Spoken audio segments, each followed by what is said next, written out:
scooty செத்து போச்சு போக சொன்னா என்ன சரி போடா வேணா தப்பு நான் தான் பண்ண ஒத்துக்குன பின்ன வண்டி ஏத்த முன்ன 2 மணிக்குள்ள ஸ்டுடியோ வந்துட்டு பிராக்டிஸ் பண்ணலாம் சொன்ன ஃப்ரெண்ட் கிட்ட எக்ஸ்பிளைன் பண்ண போலீஸ் என்ன முடிச்சிட்டான் 2 மணி நேரம் நிக்க வச்சு ஃபைனை போட்டு என்ன அவன் அறுத்துட்டான் அதனால லேட் ஆச்சு ப்ரோ ஓடி வந்ததால் வாங்குது மூச்சு ப்ரோ பாடியில ஸ்கிராட்ச் ப்ரோ ஹெல்மெட் போடலன்னு கொடுத்த ரெசிபி இதுதான் என்னோட சாட்சி ப்ரோ காத்து மேல காத்து கீழ காத்து சைடுல காத்து ரைட்ல வீட்டு மேல காத்தடிக்குது காத்து ரொம்ப நாத்தடிக்குது சைடுல பார்த்தா குப்பை மேடும்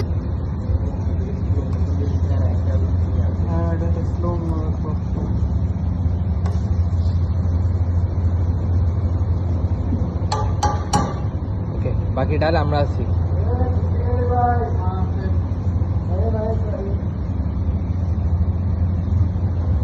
থ্যাংক ইউ দেন